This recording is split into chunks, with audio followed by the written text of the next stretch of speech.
Welcome to my channel. ఈరోజు అమ్మ వంటల రుచిలో ఆరోగ్యకరమైన పల్లి పట్టి లేదా వేరుశనగ పప్పు బెల్లమచ్చు ఏ విధంగా తయారు చేయాలో చూద్దాం. ముందుగా స్టవ్ మీద కడాయిని పెట్టుకొని 1 కప్పు వేరుశనగ పప్పును వేసుకొని మీడియం ఫ్లేమ్లో కలుపుతూ వేయించుకోవాలి. ఇవి బాగా వేగిన తర్వాత స్టవ్ ఆఫ్ చేసుకుని ఒక ప్లేట్లోకి తీసుకుందాం. ఒక ప్లేట్లోకి తీసుకున్న తర్వాత దీనిని బాగా చల్లారనివ్వాలి. ఇది బాగా చల్లారిన తర్వాత చేత్తో ఇలా బాగా రఫ్ చేసినట్లయితే తొక్కు మొత్తం ఊడిపోతుంది. ఇలా తొక్కు మొత్తం తీసుకోవాలి. ఇలా తీసుకున్న తర్వాత దీనిని చెరిగినట్లయితే పొట్టు మొత్తం బయటికి వెళ్ళిపోతుంది. ఇలా క్లీన్ చేసుకొని పక్కన పెట్టుకోవాలి. స్టవ్ మీద కడాయిని పెట్టుకొని 1/2 కప్పు బెల్లం వేసుకోవాలి. 1/2 కప్పు వాటర్ వేసుకొని ఉండపాకం వచ్చేంత వరకు కలుపుతూ ఉడికించుకోవాలి. ఇది పాకం వచ్చేలోపు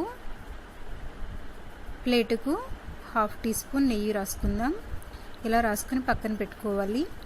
ఇప్పుడు పాకం వచ్చిందో లేదో చూద్దాం. వాటర్లో కొద్దిగా పాకం వేసి చూసినట్లయితే పాకం రెడీ అయ్యిందో లేదో తెలుస్తుంది. ఇలా ఉండపాకం వచ్చిన తర్వాత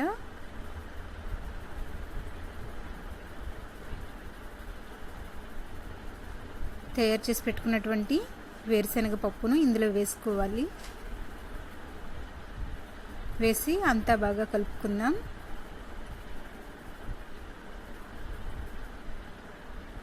స్టవ్ ఆఫ్ చేసుకొని దీనిని వెంటనే నెయ్యి రాసుకున్నటువంటి ప్లేట్లోకి తీసుకోవాలి. ఎక్కువసేపు చల్లారనిస్తే గట్టిపడిపోతుంది. వేడిగా ఉండగానే వెంటనే నెయ్యి రాసుకున్నటువంటి ప్లేట్లోకి వేసుకొని